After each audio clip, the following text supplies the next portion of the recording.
귀여운 검은 사냥들의 공포를 겪은 이후 마도왕 아인즈울고온에게 작은 영토를 건네주게 된 리에스티제 왕국. 그곳의 주민들은 언데드의 지배를 받으며 이제는 아인즈울고온 마도국의 국민으로서 살아가야 했는데요. 절대적인 힘 앞에 공포를 느낀 마도국의 거리는 사람은커녕 사람의 그림자로차 구경할 수 없었습니다. 그리고 그런 마도국의 지배자인 아인즈의 하루 일과가 시작되는데요. 一つ聞きたいのだが、このローブは私には少々派手ではないか。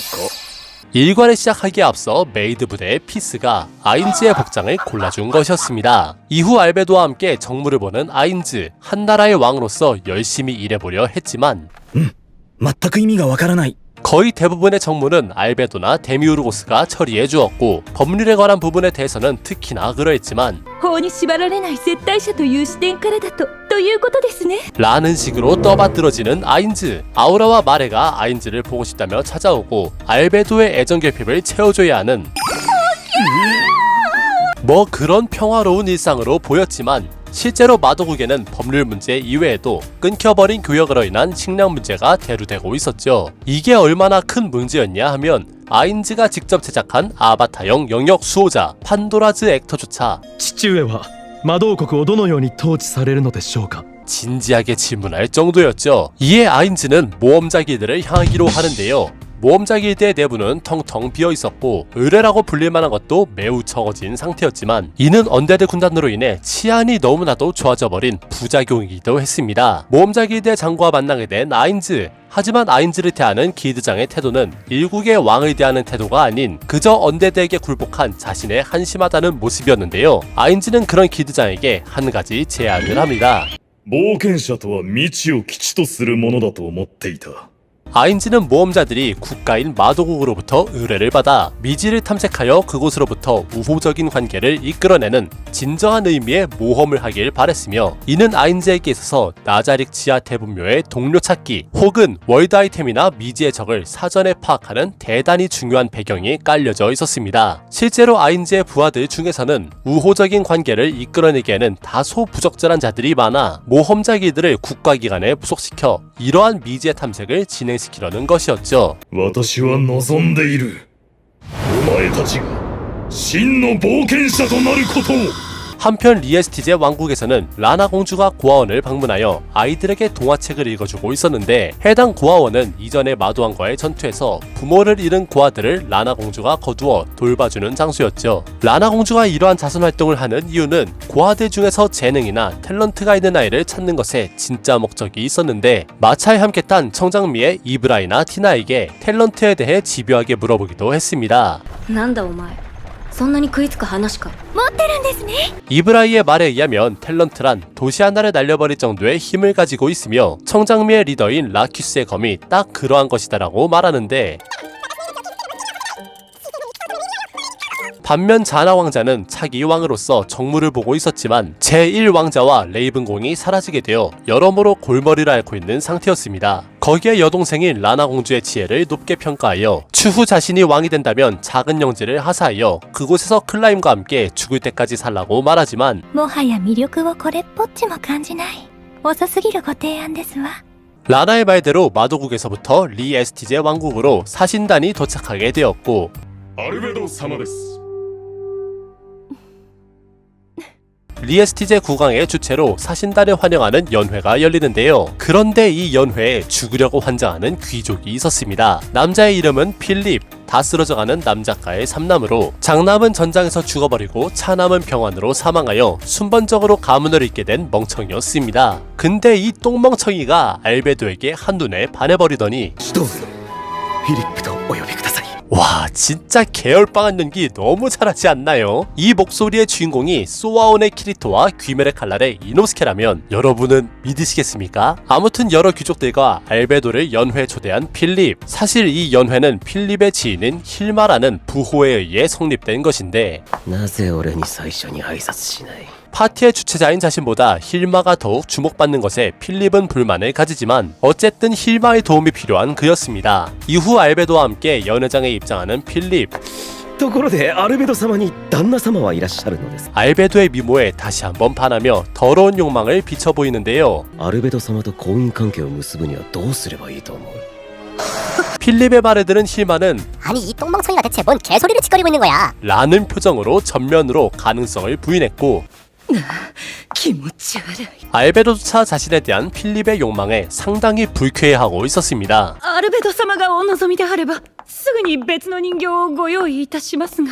사실 이 힐마라는 여자는 오버로드 전작에서 마레에게 뒤지게 처맞은 이후 나자르게 부하가 된 지 오래였고, 마도국과 리에스티제 왕국의 관계에 변화를 주기 위해서 알베도가 준비한 장기말 중 하나였습니다. 아인즈울 고운 마도국의 개국 이래 아인즈는 최초의 국외 정책을 위하여 리에스티제 왕국으로 사절단을 보내는데요. 사실 해당 내용은 오버로드 4기 2화에서 알베도가 도착하기 직전의 내용으로, 아인즈는 샤르티아 쇠뇌 사건을 언급하며 주의에 주의를 기울이라고 말합니다. 아인즈는 알베도의 무장인 진정한 무에 대해 それさえあればワールドアイテムによる洗脳効果はないとは思うが 라고 말하였는데, 이 진정한 무, 줄여서 진무는 알베도의 창조자이자 지구의 41인 중 한 명인 타블라 스마라그디나가 알베도에게 남겨준 것으로, 참될 참에 없을 무를 사용하여 모든 것을 무로 돌려버릴 수 있다 라는 의미입니다. 본래 알베도에게는 3F라는 도끼형 배트렉스가 있었는데, 이는 단순한 보급형 무기로 샤르티아전을 계기로 월드 아이템을 경계한 아인즈가 진무의 사용을 허가한 것이었죠. 사신단이 출발하기 전 아인즈에게 키스를 바라는 알베도, 이에 아인즈는 웬일로 순순히 키스를 해주는데요. さすがに唇へのキスはやりすぎな気がしたから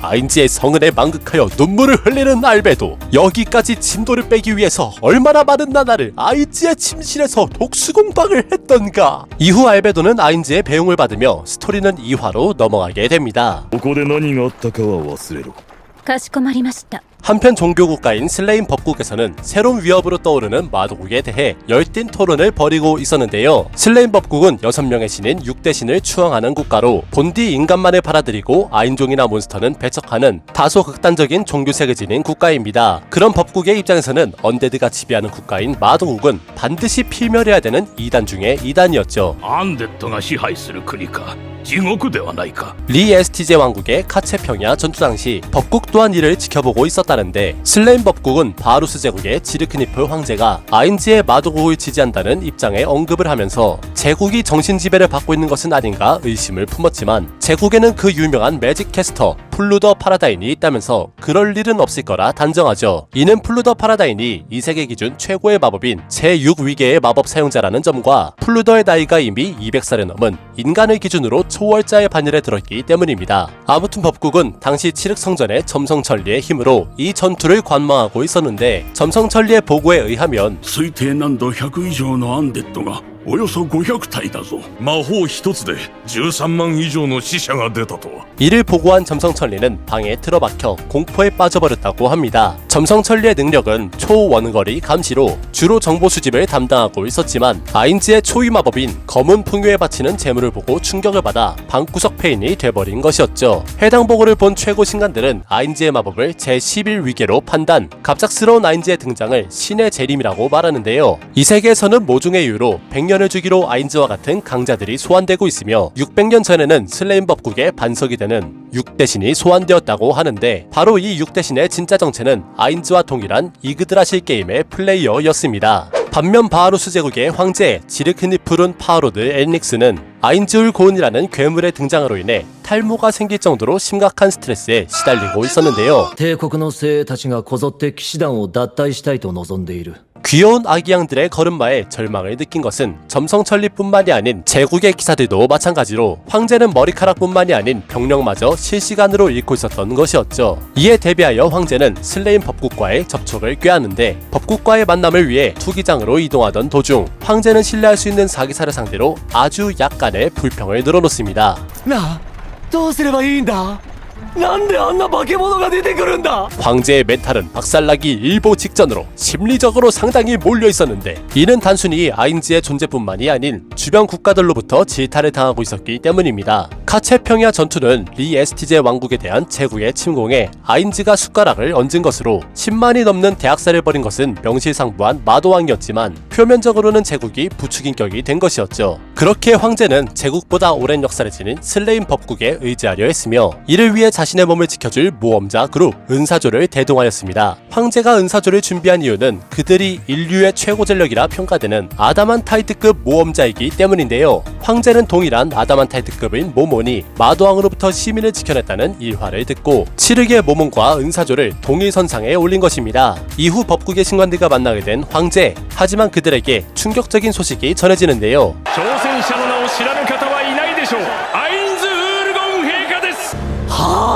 아인즈의 갑작스러운 등장에 슬레임 법국은 황제를 의심하기 시작했고 타국의 질타를 받고 있는 황제에게 있어선 슬레임 법국마저 놓치게 된다면 그야말로 사면초가였는데요. であれば私がこんなに慌てるはずがないではないか。それを信用しろと。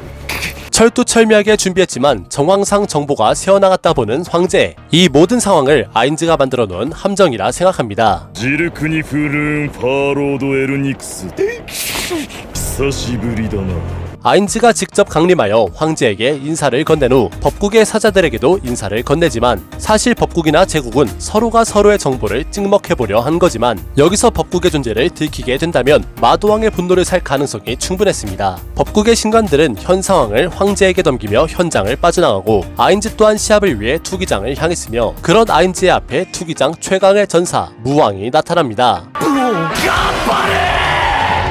바하루스 제국과 슬레임 법국의 자리에 등장한 아인즈. 사실 아인즈는 오버로드 4기 3화에서 알베도를 배웅해준 이후 모험자 길드의 기대장과 함께 제국의 수도에 잠입했는데요.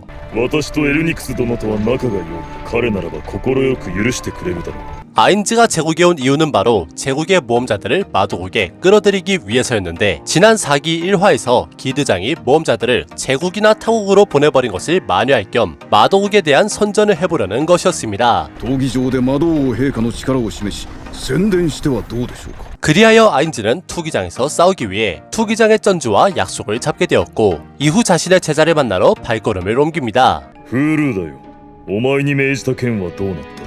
아인즈는 제자로 받아들인 플루더에게 제국이 소유한 각국의 정보를 모으라고 명령했는데 플루더는 이를 정확히 수행했으며 자신의 배신을 황제가 눈치챘다는 것 또한 보고합니다. 이에 아인즈는 플루더에 대한 보상으로 아인즈가 가진 마법의 일편을 하사해주는데 私には読めません。 아인즈가 플루더에게 준 책은 부크 오브 더 데드, 죽은 자의 책이라는 것으로 겉표지에 일본어가 적힌 것으로 보아 내용물 또한 일본어로 되어 있어서 플루더가 읽을 수 없었고 자세히 보시면 책의 글자가 일본의 서적의 형태인 세로형으로 적힌 걸 확인할 수 있습니다. ならばこれを使ってみよう。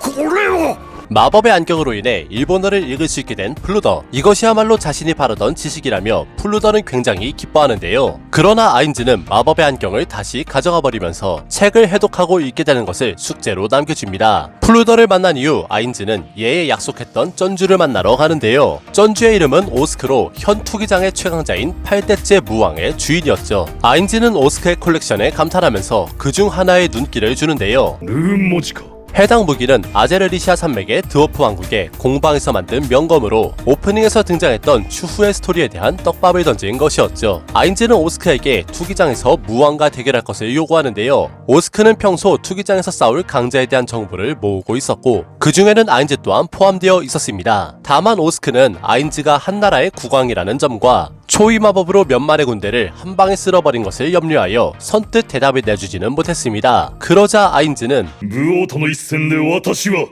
魔法を使わない。 아인즈가 퇴장한 이후 오스크는 목다는 토끼에게 아인즈에 대한 솔직한 감상을 물어봅니다. 全力で逃げ出したくなった。 목다는 토끼는 소름이 돋은 손을 보여주며 솔직한 감상을 말해주는데요. 그는 도시국가연합의 동쪽나라 출신 용병으로 모험자로 따지면 오라르콘 클래스급의 전사이자 오스크의 호위무사이기도 합니다. 담당 성우는 렌탈 여친의 주인공 카즈야를 연기하신 호리의 슌님으로 남자 성우가 캐스팅된 이유는 목다는 토끼가 수컷이기 때문입니다. 超級にヤバい。 하여 사마 당시의 현재에 이르게 되는데 무왕은 역대 무왕 중 가장 강하다는 8대째의 워트롤 고긴으로 아인줄 고운이라는 긴 이름을 들어도 비웃지 않는 전사였습니다. 트롤들 사이에서는 이름이 길면 겁쟁이라는 인식이 있는데 이는 오버로드 3기 4화에서 구라는 트롤과 함께 개박살이 난 상식이었죠. 私が勝ったら私のものになる。 아인즈는 무왕에게 자신이 이긴다면 부하가 될 것을, 무왕은 자신이 이긴다면 아인즈를 먹어치우겠다 말하는데 자신보다 강한 아인즈를 먹는 것으로 보다 강해질 수 있다는 얘기였죠. 그렇게 시작된 전투. 무왕은 덩치에 비해 날렵한 움직임을 보이며 아인즈를 도발합니다. 아인즈는 트롤의 약점인 불꽃을 보이며 파고들지만 무왕에게 한 방 먹어버리고 마는데 대신 아인즈는 무왕에게 부정의 에너지를 심어 움직임을 둔하게 만들 수 있었습니다. 그리고 나서 새롭게 들어올린 무기. 해당 무기는 오버로드 1기에서 클레만티느를 죽이고 얻게 된 전리품이었습니다. 아인즈의 공격이 무왕의 피부를 뚫었고 무투기로 피부를 강화해 보았지만 부수적인 데미지를 주는데 성공한 아인즈. 다음은 죽이겠다고 선언하며 지금이라도 패배를 인정하라 말하지만 무왕은 투기장의 왕이기에 죽을 때까지 싸우겠다 말합니다. ならば兜を取ってその顔を見せろ 아인즈의 말에 투구를 벗으며 더욱 투지를 불태우는 무왕. 빈틈을 노려 사면격을 퍼부었지만 아인즈의 HP를 깎기엔 너무나 명확한 레벨의 차이가 있었습니다. 결국 모든 갑옷을 벗어던지고 아인즈에게 강자로서 진정한 힘을 보여달라 요청하는 무왕. 本気の力のその一部だけで 아인즈는 무왕의 요청을 수락하며 자신에게 가했던 제약의 일부를 벗어던져 최후의 일격으로 무왕을 쓰러뜨렸습니다. 聞け帝国の民よ 경기 직후에 아인즈는 제국의 백성들에게 스피치를 시작하는데 이는 처음 모험자 길드의 기르장과 나눴던 모험자들을 빼돌리기 위한 연설이었습니다. 그리고 그중 하나의 퍼포먼스로 무왕을 다시 되살리는데요. 해당 완드는 소생의 단장이라는 이름의 무구로 제7위계의 마법인 리저렉션을 담아 사용하는 소모성 장비입니다. 시합이 종료된 직후에 아인즈는 황제에게 간단한 인사를 건네는데요. バハルス帝国はアインズールゴウン魔導国の属国となることを願いたいっていうか属国って何 황제는 아인즈의 퍼포먼스나 지혜에 두려운 나머지 모든 것을 포기하고 속국이 되기로 마음먹었으며 갑작스러운 속국 요청에 당황한 아인즈는 서면으로 받겠다면서 빤스런해버렸습니다. 아인즈에게 작업의 보고를 위해 찾아온 나자르의 현자 데미우르고스. 그는 현재 아인즈의 세계정복 계획을 위해 로블 성왕국에서 모종의 작업을 진행하고 있었는데요. 4기의 극초반 스토리인 무왕과의 전투와 제국의 속국화가 본작의 10권. バハルス帝国はアインズールゴウン魔導国の属国となることを願いたい 그리고 최근에 공개된 드워프 왕국과 쿠아고아에 대한 스토리가 11권에 해당하는 것으로 현재 진행 중인 데미우르고스의 작업이란 것은 12권에서 13권에 해당하는 극장판 성왕국편에 해당하는 것입니다. 아무튼 아인즈는 드워프 왕국으로 나가 있는 상태였고 때문에 데미우르고스는 아인즈에게 보고를 할 수 없었는데 데미우르고스에게는 메시지라는 고유 마법이 있어서 딱히 직접 만나지 않아도 문제는 없었지만 직접 보고를 드린 후 칭찬을 받고 싶다는 게 솔직한 심정이었습니다. 참고로 이 메시지라는 것은 2기 초반부에 코퀴토스 또한 사용한 스킬인데 メッセージ 본래는 다른 계층 수호자들은 사용할 수 없는 스킬로 아인즈가 비상망을 구축하기 위해 데미우르고스에게 양피지의 마법을 부여하는 식으로 개발에 명한 특허 아이템입니다. 이에 알베도는 데미우르고스에게 제국이 마도국의 속국이 되기를 희망한다는 얘기를 전달하는데요. 이 소식을 들은 데미우르고스는 자신의 계획대로라면 적어도 한 달은 걸릴 계획이 아인즈 홀로 피를 보지도 않고 단 3일 만에 이뤘다는 점에서 자신의 주인의 지략에 감탄해버리고 말죠. 何も考えていなかったとかそんなわけがあるか 한편 그 아인즈는 드워프 왕국으로의 출정에 나섰는데 그곳에는 코키토스를 필두로 한 그가 지휘하는 리저드맨 부대와 우호적인 관계를 맺기 위한 NPC인 아우라와 샤르티아도 함께였습니다. 드워프 왕국에 향하기 위해선 리저드맨의 수장 중 한 명인 젠베리 기란네를 해야 했는데 그는 과거 별인 칼날의 부족장과 싸워 패배한 이후 무사수행을 떠난 과정에서 드워프들과 교류한 적이 있었기에 이번 기란네에 선택된 것이었습니다. 하지만 젠벨은 아인즈가 자신들에게 행했던 것처럼 드워프들을 힘으로 지배하려는 것인지가 우려스러웠는데요. 젠벨의 이러한 생각에 코키토스는 분노했지만 아인즈의 제재와 충분한 설명으로 인해 일단락되었습니다. アインズ様お話が長くなるのであれば何かにおかけになってはいかがでしょう 아인즈에게 의자가 되길 자처하는 코키토스. 그의 이러한 행위에는 과거 샤르티아의 의자 형벌이 배경이 되었는데요. 코키토스는 자신과 샤르티아를 비교하여 어느 쪽의 승차감이 더 좋은지를 물어보며 장래 자신을 태워야 할 분을 위해서라도 훈련을 해야 한다고 말했죠. モモンガ様のご子息にも忠義を尽くしたくはないかねそれは確かに憧れる 행군하기 전 점검사항을 체크하는 아우라와 샤르티아. 이때 아우라가 대동한 마수군단이 잠깐 등장하는데 하는데요. 아우라의 마수들의 레벨은 대개 60에서 80 사이의 마수로 3기에서의 가제프 스트로노프의 레벨이 20대 후반이고 이 세계에서 영웅의 반열에 들은 자들의 레벨이 40인 것을 감안하면 아우라의 마수를 포함한 아인즈의 군세는 가히 재앙 수준의 군단이라고 할 수 있습니다. 그리고 도착하게 된 드워프 왕국의 입구. 하지만 그곳엔 경비병조차 찾아볼 수 없었는데요. 아인즈는 과거 사비를 털어서 소환했던 80레벨의 휴머노이드 몬스터 한조를 소환하여 동굴의 내부를 정찰하라고 명령하는데 이 한조는 바로 이전화인 4화에서 모험자 길드장과 아인즈가 타고 있던 마차를 끌기도 했습니다. 한조들이 내부를 정찰한 결과 드워프 왕국의 내부에는 그림자 하나 존재하지 않았지만 깊은 곳에서 누군가 갱도를 파는 소리가 들려왔다고 하는데요. 소리의 주인은 바로 드워프인 곤도 파이어 비어드로 선조가 남긴 기술을 후세에 전하기 위해 버려진 드워프 왕국에서 홀로 비트코인을 채굴하고 있었죠. 곤도의 말에 의하면 드워프 왕국 페오 라이조의 다른 주민들은 이미 3년 전에 페오 주라라는 장소로 이주했다고 합니다. 그리고 아인즈와 만난 곤도는 드워프 왕국과 우호적인 관계를 맺으면서 룬 기술 또한 손에 넣고 싶다는 아인즈의 말에 곤도는 지대한 관심을 보이는데 곤도는 아버지 때부터 대대로 룬 장인을 이어왔지만 자신에게는 아버지만한 재능이 없어 단순히 룬 기술의 가능성에 매달리고 있었습니다. 하지만 200년 전부터 매직 캐스트에 의한 강화 마법이 생겨나면서 룬 기술은 드워프 왕국에서 점차 쇠퇴의 길을 걷고 있었죠. 사실 룬 마법은 원래의 세계인 이그드라실에선 그저 오래된 문자라는 정도의 설정이었지만 이 세계에서는 문자 자체가 힘을 발휘하므로 아인즈의 실험 정신이 눈독을 들이게 된 것입니다. 아무튼 곤도는 정통 있는 기술이 사라지는 것을 안타까워했고 아인즈는 곤도의 말에 길드 아인줄고온이 잊혀져 갔던 아픔을 떠올리면서 곤도를 전력으로 도와주기로 마음먹게 됩니다.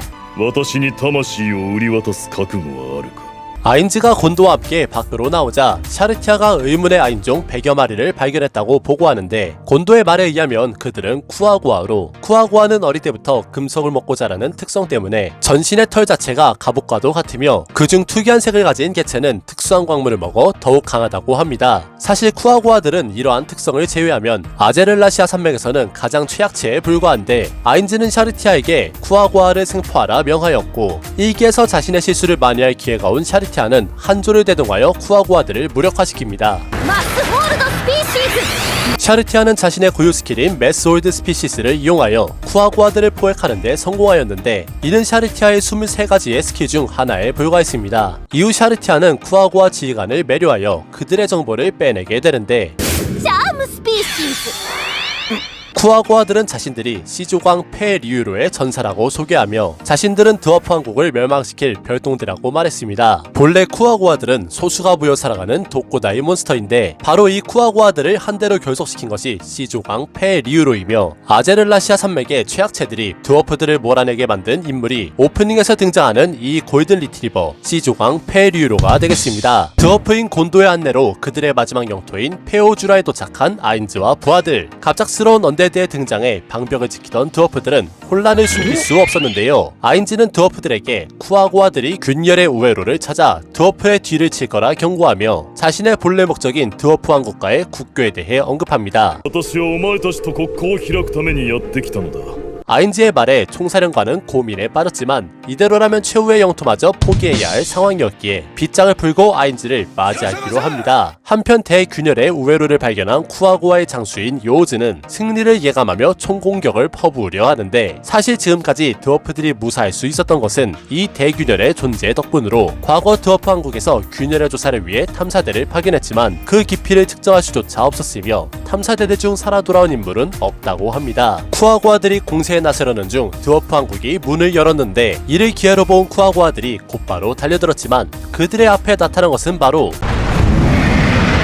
데스나이트의 존재를 처음으로 목격한 쿠아구아들은 이를 드워프들이 사전에 기들인 골렘으로 여겼는데요. 이는 쿠아구아들이 아제를라시아 산맥에서도 얼마나 폐쇄적인 환경에서 자랐는지를 알 수 있는 대목입니다. 데스나이트의 통상 레벨은 35 정도로 이 세계인들을 기준으로 봤을 때 영웅에 해당하는 강함을 지니고 있었는데요. 아제를라시아의 최약체인 쿠아고들은 당연히 상대가 되지 않았고 이에 지휘관인 요즈는 빠른 판단 아래 직접 나서 다리를 끊어버리며 데스나이트를 대균열의 저편으로 보내버리는 쾌거를 이룹니다. 참고로 이 요즈라는 쿠아고 폐라고 하는 시조강 폐류로를 제외하면 장래의 족장이 될 예정이었던 유망한 똥강아지로 지금은 시족에 상관없이 폐류로에게 충성을 맹세하고 있습니다. 私の生み出したデスナイト2体の存在が消失した。 아인즈는 자신이 보낸 데스나이트의 죽음을 눈치채며 쿠아고아의 진영에 최소 45레벨의 적이 있다고 판단을 내리는데요. 이로써 요우즈는 작중 2세기 인물 최초로 데스나이트를 쓰러뜨린 전적을 지닌 댕댕이가 되었습니다. お待たせいたしました。 데스나이트를 보낸 직후에 아인즈는 드워프 왕국 내부에서 위원회의 결정을 기다리고 있었는데 한때 드워프 왕국은 그 위용을 떨치며 용과도 싸울 정도로 발전하였지만 200년 전 마신의 침공과 더불어 프로스트 드래곤과 쿠아고아들의 공세에 의해 수도를 비롯하여 다수의 도시를 점령당한 상태였죠. 여기서 말하는 마신의 침공이란 청장미의 이브라이가 언급했던 13인의 영웅이 벌레의 마신을 토벌했던 당시를 말하는 것으로 이로 인해 왕족의 핏줄도 끊기게 되어 현재는 섭정위원회 의장들이 국무를 돌보고 있었죠. 섭정위원회는 총 8명으로 구성되어 있으며 대개의 일은 다수결의 원칙을 채택한다고 합니다. 드워프들은 아인즈의 도움에 감사하는 한편 갑작스러운 도움에 의심을 품는데요. 이에 아인즈는 드워프 왕국의 광물들과 그들이 생산하는 무구 그리고 룬 기술들을 바라고 있었으며 이에 대한 교환 조건으로 마도국의 신선한 채소나 과일 그리고 인간 세상의 술과 함께 드워프들의 수도인 페오 베르카나의 탈환을 내걸었습니다. あの恐ろしいフロストドラゴンもおるんじゃぞ。ほう、ドラゴンが。 드워프들의 수도는 현재 프로스트 드래곤이 점령하고 있으며 그 중에서도 서리 용왕이라 불리는 올라서 다르크가 지배하는 영토인데 오프닝에 등장하는 이 올라서 다르크가 바로 시조강 폐류로를 부하로 다루면서 드워프 왕국을 멸망 직전까지 몰아넣은 장본인이 되겠습니다. 아인즈는 그런 서리 용왕마저 격퇴하여 수도를 되찾아주겠다는 파격적인 조건을 내거는 대신 모든 룬장인을 받아가겠다고 말하는데 이에 공방장은 노예로 부릴 생각이며 반발했지만 我が国でアイテムを作ってもらいたいと考えているだけだ。 결국 다시 한번 회의를 진행하는 위원회. なんじゃありゃ。わし漏らすかと思ったぞ。 아인즈의 너무나 강렬했던 기운에 위원회는 이미 압도되어 두려움에 떨고 있었는데요. 그 중에서 공방장은 언데드는 술을 마시지 못하니 신뢰할 수 없다고 말하며 드워프 특유의 애주가의 모습을 보여줍니다. 하지만 의외로 위원회는 모든 조건을 받아들이며 마도국의 지원을 요청하는데 그 대신 룬장인들이 어떤 대우를 받는지에 대해 조사대를 파견하겠다고 말합니다. 許可していただけますか。もちろんだ。俺はヘロヘロさんのような人を生み出すことはしない。 여기서 아인즈가 말한 해롱해롱님 같은 사람이란 해롱해롱은 플레이아데스 중 솔루션 입실론을 창조한 지구의 41인 중 한 명으로 현생에서의 그는 블랙기업에 치여 사는 사축이었습니다. 고로 아인즈는 룬장인들을 블랙기업처럼 다루지 않겠다는 의미로 조사대의 파견을 허락한 것이었죠. 한편 곤도의 앞에는 수많은 룬장인들이 모여 있었고 이들은 이미 마도우 기술에 매료되어 있었지만 쇠퇴된 룬 기술을 바라는 아인즈의 마음을 이해할 수 없었습니다. なんという賢者。 검에는 20가지 룬 문자가 새겨져 있었고 검을 본 장인들은 하나같이 술렁이기 시작했는데 장인의 말로는 해당 검과 같이 20개나 되는 룬을 새기란 불가능한 일이며 과거 최후의 왕족이었던 룬 공왕이 새긴 6개가 최대의 업적이라고 말했습니다. 이를 들은 아인즈는 이 검은 잃어버린 기술로 만들어진 것이며 장인들에게 그 기술을 되살려보지 않겠냐면서 장인 정신에 불을 지피기 시작합니다. 하지만 사실 이 검은 아무런 능력이 없는 조금 강한 검으로 그래도 드워프들을 속이기엔 충분한 장비였습니다. 그렇게 드워프들을 성공적으로 설득한 아인즈는 곤도와 함께 수도로 향하게 되는데 수도로 향하기 위해서는 3가지의 관문을 통과해야 했습니다. 우선 첫 번째 관문인 대균열은 マスフライ。 간단히 넘어왔고 제2의 험지인 용암지대에는 라 앵글러 라바로드라는 거대한 마수가 존재하는데 이 마수는 무려 서리 용왕에 필적할 정도로 강하다고 합니다. 그리고 마지막 관문인 독가스가 뿜어져 나오는 던전은 ブレスオブティターニア。 브레스 오브 티타니아는 무려 제9위계의 탐색계의 마법으로 작은 요정 여왕이 나타나 던전의 루트 중 비교적 위험도가 낮은 길을 안내해주는 마법입니다. 너무나 간단히 3가지 관문을 통과한 아인즈 일행. 아인즈는 아우라와 샤르티아에게 쿠아고아들의 상대를 명했고 프로스트 드래곤은 자신이 상대하겠다고 말하면서 일전에 모험자 모모를 연기할 당시에 만났던 과거의 일화를 떠올리며 이번 6화가 마무리됩니다. 아인즈가 마지막에 회상한 인물들은 과거의 오버로드에 잠깐 등장했던 치르게 검 이라는 이름의 모험자 그룹으로 그들 중 니냐에 의해 아제를라시아 산맥에 프로스트 드래곤이 서식한다는 얘기를 들은 적이 있습니다. あそこに見えるアゼルリシア山脈の北方にはフロストドラゴンが多数生息していると言われています。 참고로 니냐는 세바스의 연인인 트알레디냐의 여동생으로 오버로드 초반에 클레만티느에 의해 금사를 당했었죠. 추가적인 TMI로 앞으로 등장하게 될 페 리유로에 대해 말씀드리면 그는 종종 레벨 38의 전사로 인간으로 치면 영웅의 영역에 들어선 존재이며 8개의 쿠아고아 시족 총원 8만 마리의 똥강아지들의 수장이 되겠습니다. 본래의 8개의 시족은 필요하다면 서로를 침공할 정도로 사이가 좋지 못한데 이를 통합시킬 수 있다는 것은 페 리유로에게 그만한 지략과 통솔력이 있다는 것이지만 이 8만 마리가 앞으로 맞이하게 될 운명은 공을 세우려는 샤르티아에게 찢겨지는 것 뿐입니다. 드워프 왕국의 침략에 실패하고 돌아와 자신들의 왕인 시조왕 페 리유로에게 보고를 하는 요즈. 보고를 받은 페 리유로는 프로스트 드래곤을 찾아가 향후의 방침을 논의하겠다고 말하는데요. ドラゴンどもと会ってくる 쿠아고아들은 본래 상당히 야만적인 몬스터로 원래라면 누군가에게 아량을 베풀거나 자신보다 월등한 종족에게 기댈 생각조차 못하는 원시적인 생물입니다. 또한 쿠아고아들은 당장 프로스트 드래곤의 지배를 받고 있었지만 페 리유로에게는 드래곤들과 드워프를 싸우게 만들어 각각의 진영을 소모시키겠다는 전략가의 면도 있었는데요. 이러한 그의 행동은 약 6만에서 8만 마리의 시족을 통합시킨 시족왕으로서의 근본적인 모습이 되겠습니다. 이후 프로스트 드래곤들의 왕인 서리 용왕 올라서 다르크에게 도움을 요청하러 간 페 리유로. それで何用だ 그는 평소 힘을 추구하는 드래곤으로 지혜나 지략을 중요시하는 페 리유로와는 정반대 성향을 지닌 인물이었습니다. 드래곤에게는 총 5단계의 성장 레벨이 있는데 올라서 다르크는 그중 레벨 46의 드래곤 로드로 이는 같은 얼음 속성의 계층 수호자 코키토스의 하위 호환이라고 보시면 되겠습니다. 올라서 다르크는 드워프의 추격자를 쫓아내기 위해 슈슈아의 첫째인 해진마를 보내려 하는데 ヘジンマールお前に仕事だ 해진말은 프로스트 드래곤을 제외하더라도 일반적인 드래곤들과는 완전히 결을 달리하는 개체로 일반적인 드래곤이 보물을 모으는 재물욕이 있다면 해진말은 우연히 접하게 된 드워프들의 서적으로 인해 지식욕이 지나치게 강해진 책벌레 드래곤입니다. 이러한 지식욕은 자신의 어미인 슈슈아의 지능을 물려받은 것으로 보이고 보통은 태어나자마자 아래 상태로 방치되거나 생후 1년 이내에 독립해야 하는 드래곤의 일반적인 생태와는 다르게 올라서 다르크와 슈슈아에 의해 제법 보호받은 것으로 보이며 그렇지 않아도 작중 한 달 후에는 독립이란 이름의 퇴출을 당한 몸이었습니다. 참고로 국내 정발판에는 해진말이라고 번역되었으며 애니메이션판에서는 해진마루라고 발음이 되는데 그렇게 아인즈의 앞에 서게 된 해진말은 자신의 직상 아인즈가 전설적인 언데드인 엘더리치이거나 혹은 소울이터 그 이상의 존재로 보였으며 드래곤인 자신을 두려워하지 않는 모습과 심장을 쥐어잡으려는 스킬에서 해진말은 본능적으로 굴복해야 함을 느꼈습니다.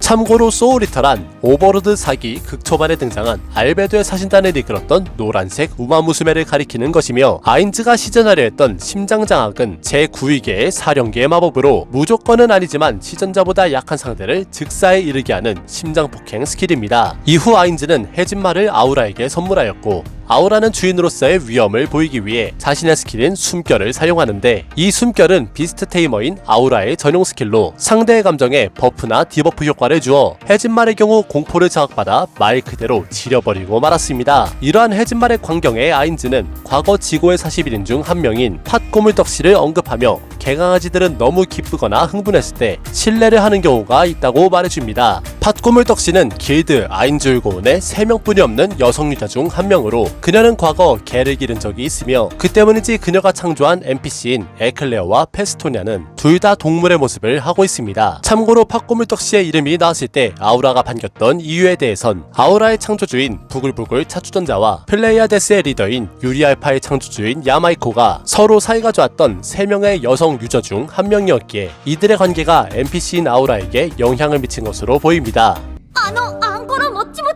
이후 아인즈와 함께 아버지인 올라서 다르크의 앞에 서게 된 해진말. 올라서 다르크는 아인즈를 보곤 단순한 스켈레톤 따위로 치부하는데요. 이는 해진말에 비해 힘만을 추구하는 올라서 다르크의 지적 능력이 얼마나 절망적인지를 보여주는 일면이었죠. 아인즈 또한 올라서 다르크의 지능에 질려서 요마 하드 브레이커로 리타이어 시켜버렸고 해진말의 친모는 살려주겠다는 말에 生みの親育ての親そして温めの親でもいるのか 살기 위해 서로가 어미라고 주장하며 해진말 또한 3마리의 어미들에게 빚을 만들어둘 생각으로 그렇다고 대답합니다. 그렇게 프로스트 드래곤들을 지배하게 된 아인즈는 곤도와 함께 드워프들의 보물고를 털기로 하는데요. 이때 아인즈가 사용한 열쇠는 7문의 분쇄자라는 아티팩트로 레벨로 따르자면 90레벨의 도적 직업을 필적하는 단 7번밖에 사용할 수 없는 귀한 아이템이 되겠습니다. 참고로 이 드워프들의 보물고는 아인즈가 이러한 아이템을 사용해야 할 정도로 견고한 마법이 봉인되어 있어서 올라서 다르크는 열어볼 엄두조차 못 내요. 그저 그 앞에 누워있기만 했었죠. 한편 아우라와 샤르티아는 쿠아구아들과 대치하고 있었는데 아우라는 오버로드 1기 당시 아인즈에게 받았던 월드 아이템 산하사직도를 사용했습니다. 산하사직도는 매산, 물하,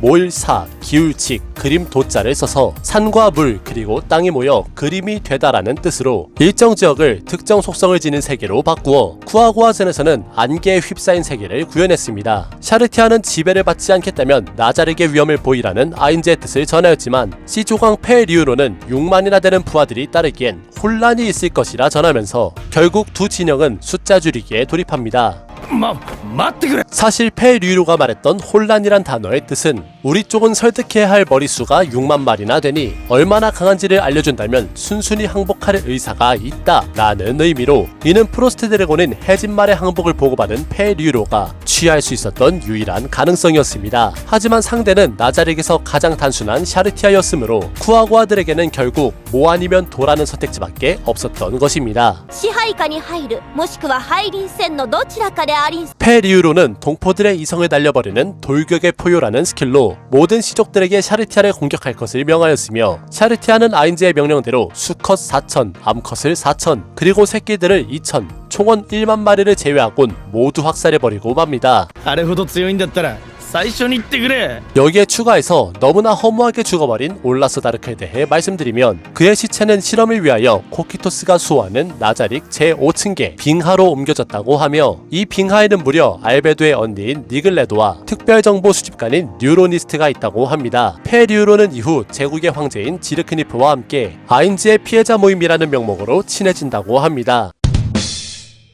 8화의 스토리는 앞으로 극장판으로 공개될 로블 상황국의 마왕 얄다바오트 침공편이 끝난 직후의 스토리로 잔악 왕자가 이를 간편하게 설명해주는데 마왕 얄다바오트에게 침공당한 로블 상황국이 리에스트제 왕국에게 도움을 요청하였지만 왕국은 이를 거절하였고 결국 성왕국은 마도국의 왕인 아인즈의 도움을 받아 얄다바오트를 쓰렸다는 이야기였죠. 결국 성왕국은 국가의 재건을 위하여 식량을 포함한 모든 물자를 마도국에서 원조를 받게 되었고 그 중간에 위치한 리에스트 제 왕국은 통행세로서 이득을 보게 되었다는 이야기입니다. 여기서 추가로 보충해서 말씀드리면 원래 잔악 왕자는 성왕국의 이야기만이라도 들어볼 요량이었지만 국왕이자 아버지인 람포사 3세가 말하길 너무 빨리 응대하면 얕보일 수 있다는 이유로 급하게 마도국으로 향한 성왕국의 사자들을 만나보지도 못했습니다. では王国も魔導国に従属を誓うというのはどうですか? 라나 공주는 바하루스 제국을 예로 들며 왕국 또한 마도국의 속국이 되는 것을 제시하였지만 잔악 왕자는 그랬다간 귀족들이 반란을 일을 것이라며 부정했습니다. 사실 그 반란 자체는 데미우르고스와 알베도가 발했던 대왕국 전략 당근과 채찍의 일환으로 반란을 이용하여 마도국이 평화로운 방법으로 개입 및 지시를 끝낸다는 내용이었죠. これは王国のある人物からの提案だったのですが 그리고 그 인물이 바로 황금의 라나 공주로 그녀는 이미 이전부터 마도국에 가담하고 있었으며 반란이 일어나도 평화롭게 해결될 거란 것을 알고 있었기에 잔악 왕자의 의심을 사지 않고 넘어갈 수 있었습니다. そんなことにはなりませんよ 한편 나자렉 지하 대분묘에서는 아인즈를 포함한 수호자 전원이 모여 심각한 이야기를 하고 있었는데 이는 모짜렐라 남작이 마도국이 수송 중이던 식량을 강탈한다는 개삽질로 인한 청문회 같은 것이었습니다. 청문회의 대상은 모짜렐라의 감시자인 힐마로 그녀는 마레에게 쥐어터지고 공포공에게 갉아먹히는 수단을 겪은 이후 처음으로 아인즈와 마주하게 되었죠. ドミネイト 아인즈는 힐마를 신문하기 위해 지배 마법인 도미네이트를 걸었는데 도미네이트는 상대를 완전히 지배하여 조종할 수 있는 샤르티아의 참 스피시스보다 강한 마법입니다. 아인즈의 신문 결과 힐마는 무죄로 판명되었고 그럼에도 알베도는 이 일을 제기하지만 부하의 실태는 윗사람의 책임이라는 논리가 최종적으로는 마도국의 지배자인 아인즈의 책임이 된다는 결론에 이르자 아인즈의 논리에 설파당한 알베도는 입을 다물게 되었고 힐마의 눈에는 아인즈가 진정한 지배자로 비춰지게 되어 이후 힐마가 나자릭의 진심을 다한 충성을 맹세하는 계기가 됩니다. 사실 이때 당시에 알베도는 정말 진심으로 곤란해하고 있었으며 개삽질을 해버린 모짜렐라 남작을 당장이라도 조져버리고 싶었는데요. 자신의 계획이 무너지고 그 결과 아인즈의 명성에 흠이 생겨 모몬가의 마음속에서 알베도의 중요도가 떨어지는 그러한 우려와 두려움을 느끼고 있었죠. 결과 이번 상단 습격어는 단순히 귀족 한 명에 대한 문제가 아닌 리 에스티제 왕국 전역에 대한 철퇴로 발전하게 되었으며 이로써 마도국은 순종한 제국에게는 당근을, 거역한 왕국에게는 채찍을, 도움을 바랬던 성왕국에게는 구원의 손길을 이라는 이미지 메이킹을 할 수 있었습니다. 소식은 리 에스티제 왕국에도 빠르게 전달됐는데 마도국의 서면에는 바하루스 제국과 용왕국 그리고 드워프 왕국과 성왕국과 함께 무면이라는 자의 마도국을 지지하는 인장이 찍혀 있었죠. 여기서 용왕국이란 카체 평야의 끄트머리에 존재하는 작은 국가로 현재는 용의 피를 옅게 물려받은 여왕이 지배하고 있으며 과거 오버로드 3기에서 지르크니프 황제의 혼인 대상으로 언급되기도 했습니다. では竜王国の女王ですかな。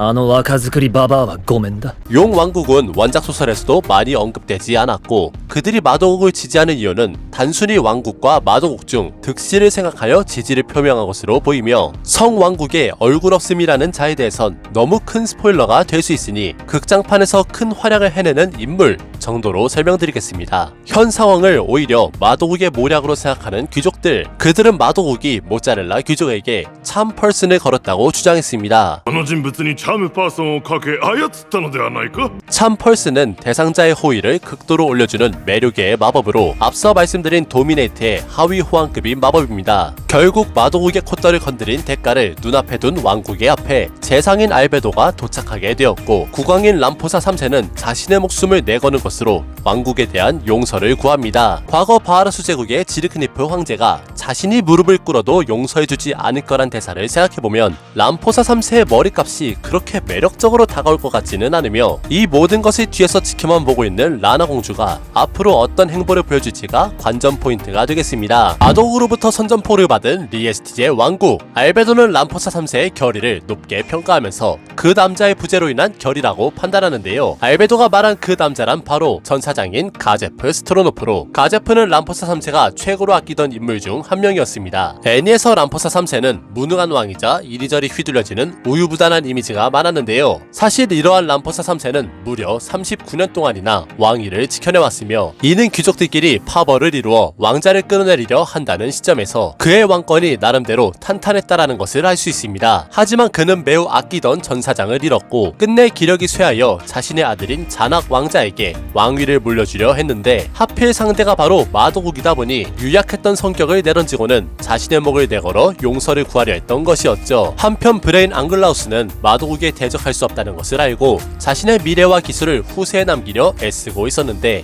それはちょいと預かっているだけさ。 그에게는 라나 공주에게 억지로 맡게 된 비보 레이저 엣지가 있었습니다. 레이저 엣지는 과거 오버로드 3기에서 상위 물리 공격 무효화를 지닌 아인즈조차 죽일 수 있는 무기라고 알려졌는데 それは私を殺すことのできる武器ということかな。 이는 소유자의 스펙과 상관없이 레이저 엣지가 지닌 고유 능력으로 만일 아인즈가 더 월드를 사용하지 않았거나 방심을 했다면 큰 데미지를 입었을지도 모르는 무기입니다. 한편 나자렉에서는 대왕국전에 대비하여 회의를 진행하고 있었는데 데미우르고스는 외부로의 정보 요출을 봉쇄하였고 알베도는 왕국 내 귀족들을 회유하는 등 타국의 지원이나 개입을 원천 봉쇄하는 작업을 하고 있었죠. 하지만 이는 아인즈의 신중한 성격 탓으로 이때 당시의 타국은 리 에스티제와 마도국의 전쟁에 신경 쓸 겨를이 없었습니다. 우선 제국은 마도국의 속국이 되었고 용왕국은 마도국을 지지하고 있었으며 로블 성왕국은 얄다바우트전으로 소모되어 있었고 슬레인 법국은 엘프들의 나라와 전쟁을 치르고 있었으니 사실상 이에 개입할 수 있는 나라는 아그란드 평이국 정도가 되겠습니다. 또한 아인즈는 이번 전쟁을 기회로 계층 수호자들의 경험을 축적시키려 마음먹었는데요.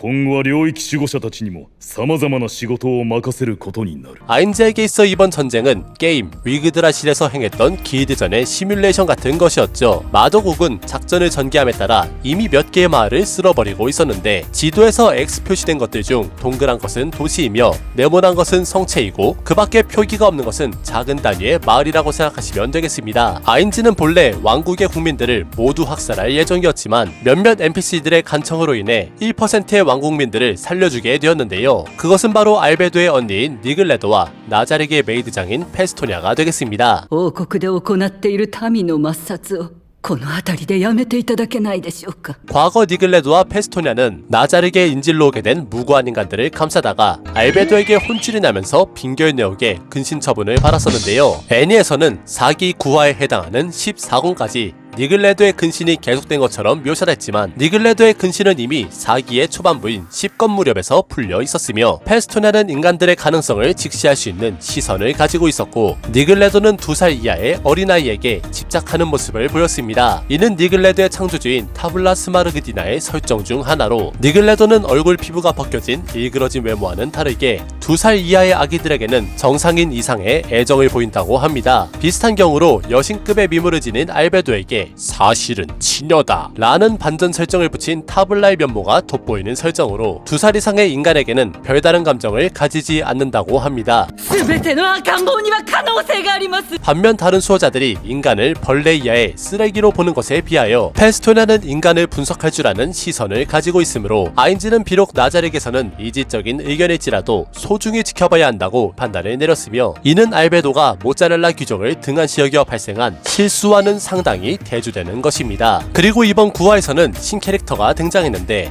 이들은 미스리 클래스의 모험자 그룹 4무기로 미스리 클래스는 레벨로 따지자면 20대 초중반의 모험자입니다. 그리고 그들의 리더인 여전사 스카마 엘베로는 원래 검은 흑발이었지만 치르기의 나베로 인해 캐릭터가 겹치면서 금발로 염색하였고 이후 지금의 은발로 물들여왔다고 하죠. 스카마의 그룹 4무기의 이름은 말 그대로 4가지 무기라는 심플한 뜻인데 스카마는 아인즈의 언데드가 침공한 에나율의 사령관을 맡았지만 여차하면 왕국 자체를 떠나 도망칠 생각도 하고 있었으며 逃げる 아인즈의 군세 중 데스나이트와 데스워리어를 비장의 수라고 착각합니다. ドッペル 스카마의 스킬인 도플은 자신의 무기인 도끼를 복사하여 공격하는 기술로 오프닝 당시 정말 희미하게 잠깐 등장했으며 애니에서는 시전자가 공격한 이후 시간차 공격을 가하는 식으로 연출되었습니다. 그리고 데스워리어가 참전하여 사무기가 위기에 봉착했을 때 하늘에서 붉은색 건담이 등장하여 이들을 구해주었고 사무기는 이를 보곤 아다만타이트급 모험자 주홍 물방울이라고 말합니다. 그는 아다만타이트급 모험자 그룹인 청장미의 리더 라키스의 삼촌인 아주스 아인드라로 아다만타이트급 모험자들 중에선 하위권에 머무르는 한량입니다. 그가 다루는 건담의 이름은 파워드 슈트로 이 세계에 어울리지 않는 이지적인 모습인 만큼 이그드라실의 세계에서 넘어온 아이템이라는 것을 쉽게 알 수 있으며 이 슈트의 현 주인인 아주스는 파워드 슈트를 누군가로부터 받았다고 합니다. 람포사 3세를 대신하여 국정을 운영하고 있는 자낙 왕자. 그는 스스로의 목숨을 희생하려 했던 아버지를 유페라는 이름의 보호를 하기로 결정했는데요. 軍務少女と内務少女が味方についたのですね。 사실 아무리 왕자라고 해도 자국의 국왕을 유폐시키는 것은 거의 반역에 가까운 일이며 때문에 라나 공주는 자신의 오라버니가 군무상서와 내무상서를 아군으로 끌어들였다고 말합니다. 참고로 내무상서는 지난 4기 8화에서 마도국의 속국이 되는 것을 제안했던 귀족입니다. 자나 왕자는 마도국의 알베도와 데뮤로스의 사전 작업에도 불구하고 마도국이 이미 행동에 나섰다는 것을 눈치채고 있었으며 이를 북쪽의 평이국의 개입을 막기 위해서라고 생각했죠. 참고로 이 평이국에 대해 조금 말씀드리면 풀네임은 아그란드 평이국으로 리 에스티제 왕국의 북쪽에 위치한 여러 종의 아인들이 모여 만들어진 국가로서 각 종족을 대표하는 자들과 소수의 용왕이 군림하여 스스로를 평의원이라 칭하고 있습니다. 평이국에는 소수의 인간들도 거주하고 있으며 이러한 국가적 형태는 아이러니하게 아인즈가 지배하는 마도국과 상당히 유사한 부분이 있었죠. 자나 왕자는 모든 정보가 막혀버렸다는 점을 수상하게 여겼고 라나 공주는 이를 레이븐 공작의 배신이라고 일축했습니다. バカなありえん。 과거 레이븐공은 카체평야의 대학살에 절망하여 자신의 영지에 틀어박혀 숨어버린 적이 있었고, 공주는 그의 영지만이 마도국의 마술을 피해갔다는 점을 지적했습니다. 하지만 이는 나자르게 권모술수 중 하나로, 알베도가 행했던 귀족들의 회유 작업에는 레이븐공의 아들을 납치하여 협박하고 그로 하여금 왕도를 향하는 모든 정보를 차단하게 만드는 계획이었죠. 원래 레이븐공은 당근과 채찍으로 이용된 이후 처분당할 예정이었지만, 그의 유능함을 알아본 나자르의 현자들이 레이븐을 대신하여 필립 모짜렐라를 이용하게 된 것입니다. 한편 아다만타이트급 모험자인 정장민은 동급의 영웅인 주옥물방울의 리더 아주스 아인드라를 만나러 가는데요. 叔父はかなり顔をしかめるような人間だからね。 아주스의 풀네임은 아주스 데이 아인드라로 청장미의 리더인 라키스 알베인 데일 아인드라의 삼촌이 되겠는데, 그는 과거 귀족 신분을 버린 채 집을 나왔고 현재는 주옥물방울의 모험자로 활동하고 있었으며, 이그드라실에서 넘어온 아이템인 파워드 슈트를 소유하고 있었습니다. 이 파워드 슈트는 게임 이그드라실의 장비형 아이템으로 서비스 당시 신규 유저의 유입을 위해 유행 중이던 SF 메카물로 제작되었다고 하며, 방탕해 보이는 그의 겉모습과는 달리 그는 왕국이 침공당했다는 사실을 듣자마자 한 걸음에 달려와 왕국민들을 구해줬습니다. 또한 모험자로서의 자존심에 상처를 낼 만한 언사를 사용하며 라키스를 은연중에 걱정하는 모습을 보였고, お前じゃあの魔導王には太刀打ちできん。逃げておけ。 사실 라키스 또한 이러한 아주스의 자유로운 모습에 모험자를 동경하여 지금에 이르게 되었다고 하죠. 하지만 이들을 불러 모은 세력은 따로 있었으니 お前ら報告の人間か。 이들의 정체는 슬레임 법국 비장의 무기인 칠흑 성전으로 한 명 한 명이 영웅의 영역에 들어선 존재들이며, 총 13명의 구성원 중 현재는 10명이 생존해 있습니다. 우선 이 금발 양아치처럼 보이는 남자는 콰이에스의 하제이야 퀸티아라는 거지같은 이름으로, 아 얘 어디서 많이 봤는데 라고 느끼셨다면 오버로드 1기에 등장하는 천하의 상륜 클레만티네의 오빠가 되겠습니다. 죽은 여동생과는 달리 평범한 인격의 소유자이며 칠흑 성전 제5석차에 들어갈 정도의 엄친아급 재능 때문에 클레만티느가 열등감을 느껴 비뚤어지게 만든 인물이 되겠습니다. 그리고 그 옆에 나른해 보이는 매직 캐스터는 무한마력이라는 이명을 지닌 캐릭터로 칠흑 성전 중에서는 제11석차로 최약체에 해당한다고 하며, 그녀의 입을 막아버리는 어쌔신이 바로 제12석차에 해당하는 천상천하가 되겠습니다. 그의 은신 능력은 같은 아다만타이트급 모험자인 티아와 티나가 감지할 수 없을 정도였으며, 함께 온 제10석차인 인간 최강 아 죄송합니다. 어떻게 이명이 인간 최강?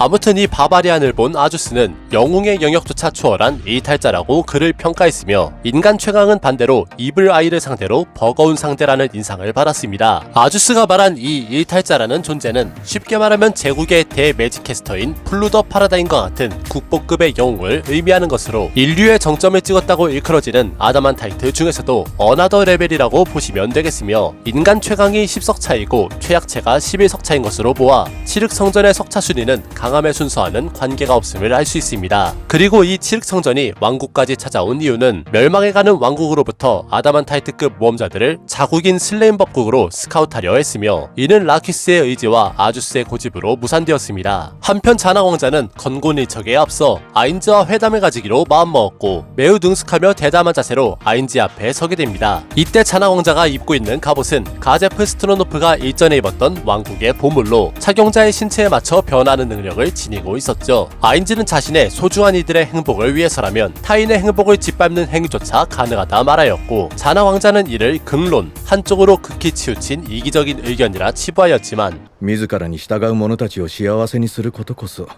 上に立つ者の役目と言えます。 자나 왕자의 이 대사는 평소 본인이 지니고 있던 왕이라는 자에 대한 이미지로, 자나 왕자는 언제나 국가를 정상적으로 돌아가게 하려는 모습을 보여줬습니다. 그런 의미에서 아인즈가 국가를 운영하고 왕국을 침공하는 모습은 어떤 의미에선 자나 왕자가 그려왔던 왕이라는 모습의 극단적인 버전이라고 할 수 있었죠. この国をまともにしたかっただけなんだがな。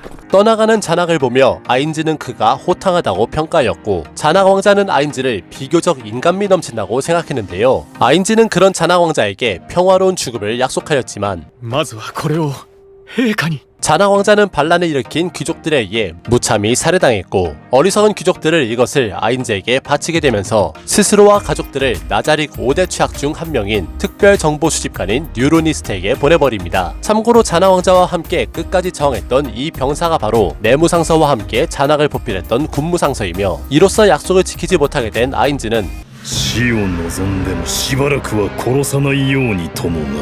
마도국과의 전쟁에서 패배를 예감한 람포사 3세. 그는 내부상서를 포함하여 전 국민을 밤을 틈타 왕국의 밖으로 도망보내려 했죠. 하지만 이는 이루어질 수 없는 계획으로 왕국의 주변은 이미 코키토스의 병사들이 좁혀오고 있어 쥐새끼 한 마리 빠져나갈 수가 없었죠. 참고로 이번 진군에서 새로운 NPC의 모습이 등장했는데 코키토스의 뒤에 있는 이들은 레벨 82의 설녀라는 몬스터로 평소에는 코키토스가 거주하는 스노우볼 어스를 지키는 친위대가 되겠습니다. 한편 8손가락의 본부인 힐마의 저택에서는 코코돌을 포함한 간부들이 모여 있었는데요. 이 코코돌이란 캐릭터를 잊으신 분들을 위해 설명해드리면 코코돌은 과거 리 에스티제 왕궁 내에서 불법으로 창관을 운영하던 간부였는데 세바스의 연인인 트알레디냐가 이곳에서 온갖 일을 당했었으며 이후 세바스와 왕국군에 의해 체포된 전적이 있었습니다. 사실 현재의 왕국은 코코돌 같은 죄인들마저 동원하여 마도국에 대항하려 했었고 그런 코코돌을 힐마들이 몰래 구출하여 무사히 빠져나올 수 있었죠. 하지만 코코돌의 입장에서는 쥐뿔도 없는 자신을 구해준 힐마들이 더욱 이상하게 보였는데요. 一体何が目的なの？私たちは仲間じゃない。 코코돌이 알고 있는 힐마 슈그네우스란 인물은 같은 8손가락의 일원이긴 했지만 약물 제조를 위한 근거지는 절대로 알려주지 않는 완벽한 비즈니스 파트너였는데요. 하지만 이는 힐마를 비롯하여 다른 간부들이 공포공의 세례를 받은 직후 서로의 처지를 동정하여 끈끈한 동료애가 생긴 것으로 힐마들은 추후 코코돌을 어떻게 소개해야 그 세례를 피하게 해줄 수 있을까라는 동료 걱정을 하고 있었습니다. ココドールを助けられなかったわ。 날이 밝고 아인즈와 알베도는 다가올 전투를 준비하고 있었는데 이번 아인즈의 모습은 보물전의 계층 수호자인 판도라 젝터가 아인즈의 모습으로 변장한 모습이었습니다. 이후 예상했던 대로 아다만타이트급 모험자인 주옥물방울에 아주스가 파워드 슈트를 입은 채 나타났으며 그는 뇌격을 발사하여 데스나이트들을 모두 소멸시켰고 판도라 젝터는 이를 보곤 최소 7위계의 마법인 체인 드래곤 라이트닝이라고 말했습니다. 아다만타이트급 중에서도 하위권에 머무는 아주스가 어떻게 나베랄 정도의 마법을 사용할 수 있냐 하면 이는 슈트의 능력 중 하나로 파워드 슈트에는 데이터 크리스탈을 장착하여 고위계의 마법을 사용할 수 있는 저장식 부부가 존재했습니다. 이에 완전 무장을 한 알베도가 대응하면서 아주스는 알베도를 유인하는 데 성공하였고 알베도 또한 아주스의 실력을 가늠하려 했지만 파워드 슈트의 레벨은 대략 60에서 70대 전후로 레벨 100인 알베도에게 있어 어려운 상대가 아니었으며 아주스가 쏘아대는 머신건과 마법 또한 하루에 3번 어떤 공격이든 버틸 수 있는 알베도의 신기급 방어구인 헤르메스 트리메기스토스에 막혀버리고 맙니다. 반면 이를 지켜보던 판도라 젝터의 뒤로 누군가 다가왔고 エクスプロードマイン 익스플로드 마인은 오버로드 1기에서 아인즈가 샤르티아전에 사용했던 마법으로 エクスプロードマイン 이번에는 판도라 젝터가 미리 함정을 준비해둔 셈이었죠. 백금 요원과 대치한 판도라 젝터는 라이프 에센스와 마나 에센스를 사용하여 상대의 HP와 MP를 시각화하였고 백금의 물리공격을 상위 물리공격 무효화 스킬로 커버하여 자신에게는 물리공격이 통하지 않는다는 점을 과장하여 연출하였습니다.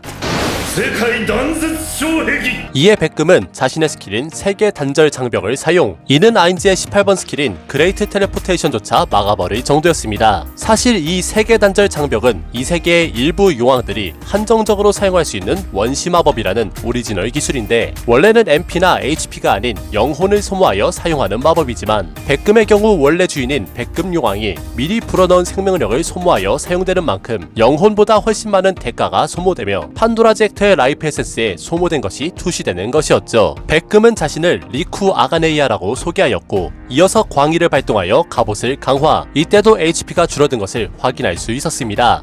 ボディオブイファルジェントベリル 이 광휘록체라는 스킬은 타격에 대한 데미지를 낮춰주고 시전 이후 한 번 더 발동하면 타격 공격 자체를 1회 무효화시키는 마법이 되겠습니다. 하지만 백금의 해머에는 효과에 상관없이 상대를 미쳐버리는 넉백 효과가 부여되어 있었으며 이 무게들 자체에도 HP가 존재합니다. 판도라 젝터는 이중 영창으로 마력으로 이루어진 옵시디언 소드를 소환하여 대응하였고 백금은 이를 아주 간단히 회피하며 추가 공격을 이어갔습니다. 판도라 젝터는 제9위계의 마법인 콜 그레이트 썬더 및 넉백 효과가 있는 블라스팅 스태프로 훌륭하게 대응해 나갔으며 이어서 제12계의 서몬 언데드 텐스인 데스나이트보다 훨씬 상위의 언데드인 둠로드를 소환하였습니다. 둠로드는 레벨 70의 언데드로 사실 레벨이 70일 뿐이지 실제 능력은 그 이상이라고 하며 이는 판도라 젝터가 레벨 90 정도로 판단한 백금의 공격을 정면에서 버티는 것으로 증명되었습니다. 이어서 판도라 젝터는 동일한 12개의 언데드인 엘리멘탈 스컬을 소환. 이는 레벨 68의 매직캐스터계의 언데드로 불과 번개, 산성과 얼음의 4대 속성 공격을 최대 화력으로 내뿜을 수 있으며 백금과 같은 물리 공격에는 상당히 취약하다고 합니다. 그래서 발생한 상황이 슈퍼 도계자를 박으며 현 상황을 이야기하는 판도라즈 액터. 하지만 백금은 力を持つ者はその力の使い方に注意を払い責任を取る必要がある 이 대사는 백금용왕 스스로가 직접 나서지 않는 주된 이유이기도 하며 500년 전부터 판류광과 마신들로부터 세계를 지켜왔던 인물답게 자신이 세계를 지킨다고 선언합니다. 세계 단절 방벽을 부수고 난입한 알베도에 의해 전투는 중지, 백금은 그대로 후퇴하여 살아남은 아주스와 합류합니다. 이때 백금의 갑옷을 자세히 보시면 2기 당시 샤르티아에게 당했던 데미지가 그대로 남아있으며 백금 용왕은 세계 단절 방벽을 부쉈다는 이유로 알베도가 플레이어일 가능성, 그리고 나자릭에 2개의 월드 아이템이 있을 가능성을 추측합니다. 추가적으로 조금만 더 설명을 드리면 백금이 이름이 됐던 리쿠 아가네이아라는 리쿠의 이름은 실은 200년 전 마신 토벌 당시 13인의 영웅을 이끌던 파티 리더의 이름이 되겠으며 그는 영웅들 중 유일한 이그드라시 플레이어였다고 합니다. 또한 백금은 다음번에 일기트로 싸운다면 이길 수 있다라고 말했지만 사실 이번에 싸운 판도라즈 액터의 능력은 실제 아인즈의 능력에 80% 제한이 걸려있는 능력치였으므로 그는 나자릭이 힘을 숨겼을 가능성을 배제하는 실수를 저질렀습니다. 아인즈의 모습을 한 판도라즈 액터가 백금의 공격을 받고도 멀쩡한 이유는 아인즈가 이번 탐색전을 위하여 자신의 신기급 아이템인 그레이트 모몬가 로브들을 판도라즈 액터에게 빌려줬기 때문입니다. 지난 11화에서 백금과의 전투를 보고하는 판도라즈 액터. 그는 도계자를 박으며 시간을 끌었던 부분을 재현하였고 당시의 상황을 상세히 설명하는데요. 아무리 정보를 얻기 위한 행동이었다곤 하지만 자신의 주인이자 지구의 존재의 모습으로 그러한 추태를 보였다는 점에서 그는 확실히 문책을 받게 될 거라 생각했죠. 하지만 의외로 아인즈는 백금에게 잘못된 정보를 심어준 판도라즈 액터를 크게 칭찬하는 모습을 보였고 사실 이는 모몬가 자신이 현실에서 아무 보잘것없는 30대 세일즈맨이라는 점에서 충분히 공감할 수 있는 대처법이었으며 애초에 판도라즈 액터는 창조주의 성격에 영향을 받는 계층 수호자이니 이해받을 수 있는 행동이었죠. 보고를 받은 아인즈는 백금의 세계 단절 방벽이 같은 월드 아이템인 진물을 소지한 알베도만이 깨부술 수 있었다는 점을 들어 백금의 기술 또한 월드 아이템일 것으로 추측하였으나 공격에 대한 바리에이션이나 기능이 너무 넓었으므로 세계 단절 방벽에 대해선 일단 스킬인 것으로 치면서 더 많은 정보를 얻기 위해 한 번 더 패배해야 할 필요성을 시사합니다. 이로써 백금용왕 vs 나자릭의 초반 정보전에 대해서는 나자릭이 조금 더 우위를 점치게 되었으며 아인즈는 코키토스의 왕도 침공에 대비하여 마지막 작업을 위해 이동하게 됩니다. ウルベルトさんたちほどではないがな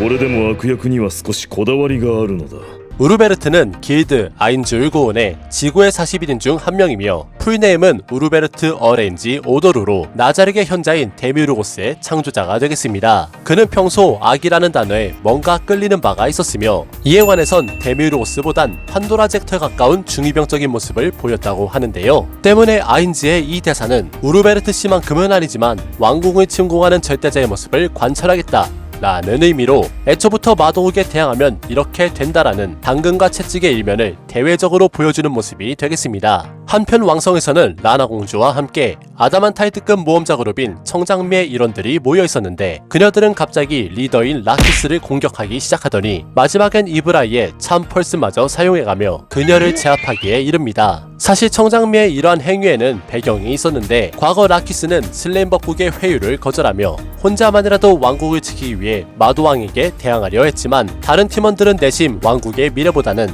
리더인 라키스의 목숨을 더 소중하게 여겼습니다. 그 결과 라키스가 무장하지 않을 만한 편안한 환경을 조성하였고 팀원들이 힘을 합쳐 라키스의 HP와 저항력을 떨어뜨려 놓고서야 겨우 그녀를 데리고 왕국으로부터 벗어날 수 있었죠. じゃあ自分だけでもとか言い出しかねねえからな 사실 이 부분은 라키스의 강함이 부각된 장면이었는데 레벨 20대 중반인 가가란의 구타를 정면에서 맞았고 동레벨의 닌자인 티아에게 급소 공격을 당했음에도 추정 레벨 50대인 이브라이의 저항 약체화 마법을 거부하는 등 이 세계인을 기준으로 봐도 상당히 뛰어난 포텐셜을 보여줬습니다. 애초에 라키스는 죽은 자를 되살리는 제5위계의 소생 마법인 라이즈 데트를 사용할 수 있는 걸 봐선 그녀의 레벨은 최소 30대 초반인 것으로 것으로 보이며 이는 왕국의 전사장이었던 가제프 스트로노프보다 높은 수치로 라키스는 아직도 성장하는 단계라고 합니다. 하지만 이들은 왕국을 떠나기 직전 자신들의 거처를 라나 공주에게 알려주는 실수를 범하게 되는데요. かなり昔に滅んだ国があってな。そうですか。 여기서 추가적으로 몇 가지를 더 설명드리면 이브라이가 팀원들과 함께 몸을 피했다던 멸망한 나라는 그녀가 이탈자급의 힘을 가지게 된 과거가 묻혀있는 장소가 되겠으며 이 국가의 이름은 임베리아라고 합니다. 같은 시각 왕도의 성벽은 코키토스와 아우라에 의해 쑥대밭이 되었는데 코키토스는 걸을 때마다 공기 중에 수분조차 얼려버릴 정도의 냉기를 뿜어 성문마저 깨져버리는 기행을 연출하였고 아우라는 자신이 대동한 마수들과 함께 성벽을 무슨 피크닉이라도 온 것 마냥 제압했습니다. 아우라는 마술사 조합에 있는 매직 아이템의 회수를 위하여 대략적인 위치를 파악해 두었고 이번에 함께 온 마수 중에는 새로운 모습의 몬스터도 존재했는데요. 이 71레벨의 티라노의 이름은 이리스 티라노스 바실리우스로 아우라는 그를 이장이라고 부르고 있으며 공포의 포효라는 정신내성을 저항시키는 스킬을 보유하고 있는데 이는 상대의 레벨이 너무 낮을 경우 즉사시킬 수도 있는 귀여운 외모의 제한급 마수입니다. 또한 코키토스가 걸어온 주변은 전부 급속도로 얼어버려서 집안에 피신하고 있던 왕국의 백성들 또한 동사를 피해갈 수 없었고 그리고 그런 코키토스의 앞을 브레인 앙글라우스가 막았으니 그에게 있어선 샤르티아 이후 또 다른 거성에 도전하는 것이었습니다. 브레인은 평소 사용하지 않던 강화계의 버프 물약을 복용한 이후 전사의 예우를 갖추는 코키토스를 상대로 무투기, 능력 향상과 능력 초향상을 발동하였는데요. 이때 브레인의 눈이 충혈되고 코피를 터뜨리는 모습은 버프 물약에 이은 무투기의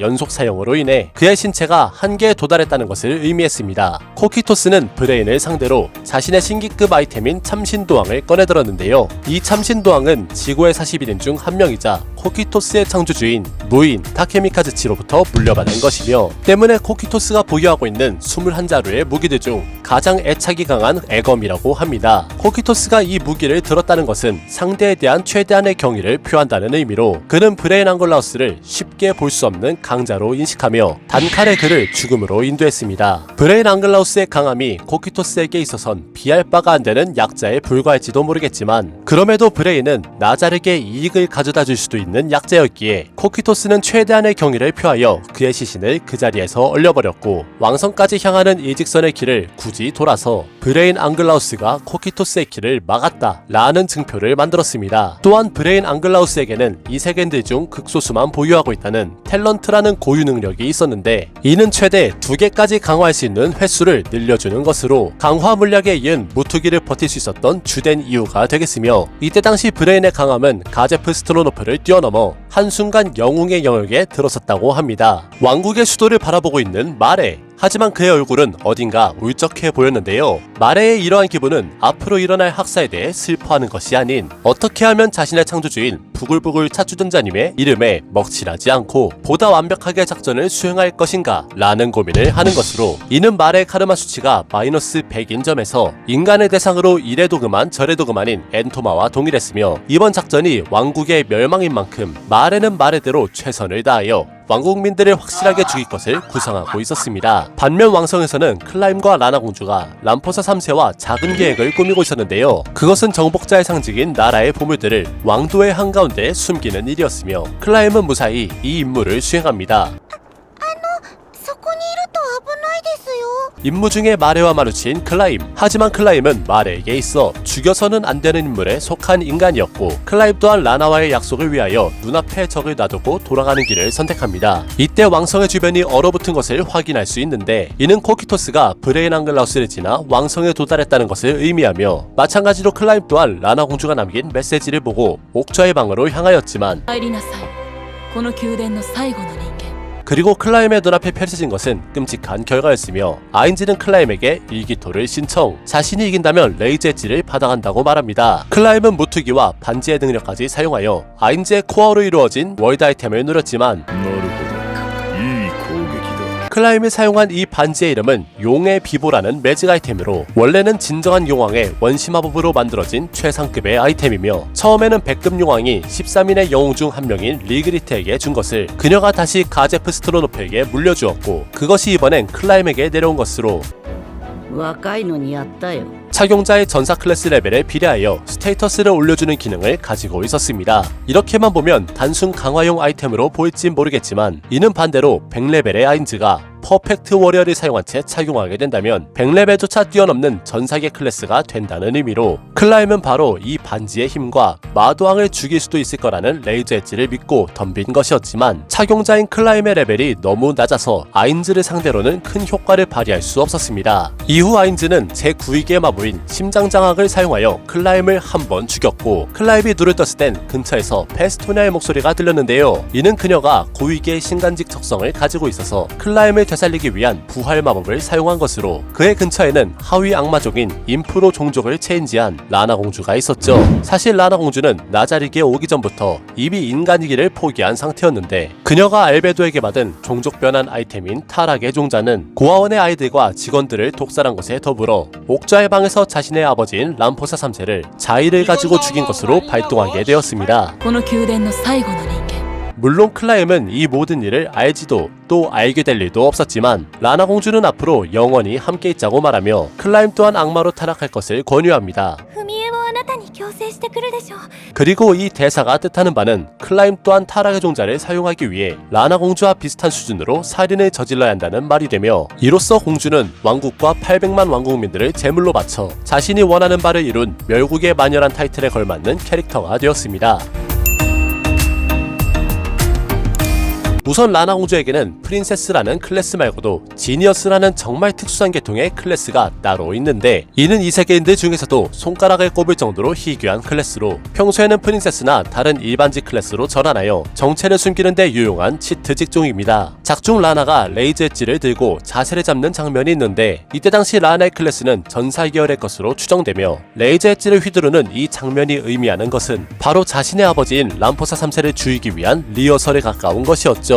또한 작가의 공식 피셜로 왕으로서의 재능은 황제조차 압도해버리는 넘사벽급의 인물이라고 하며 황제가 후천적인 노력으로 만들어진 천재라고 한다면 공주는 선천적으로 타고난 희대의 간웅이 되겠습니다. 이러한 라나의 배경이 그녀를 이 세계인 최초로 나자릭 지하 대분묘의 동료가 되게 만들었는데요. 햄스케의 경우 동료라기보단 애완동물에 가깝고 트알레 니냐의 경우 아인즈가 은혜를 갚기 위해 드린 것이니 스스로의 힘으로 나자릭에 들어온 라나와는 경우가 다르며 무엇보다 길드 아인줄고원의 가입 조건이 이 형종의 아바타를 사용할 것 그리고 사회인일 것 이 두 가지이므로 타락의 종자로 인해 악마가 된 전 왕족이었던 라나는 완벽하게 이 조건에 부합되는 것이었죠. 또한 라나와 함께 악마가 될 예정인 클라임은 앞으로 영원히 라나의 방에서 나올 일이 없으며 때문에 세바스가 나자릭에 수하는 사실을 알게 될 일도 없다고 합니다. 오늘 영상 재밌게 보셨다면 추천과 댓글 그리고 구독까지 부탁드리면서 오버로드 사기의 모든 TMI 영상들은 멜캣TV의 재생 목록에서 언제든지 감상하실 수 있습니다.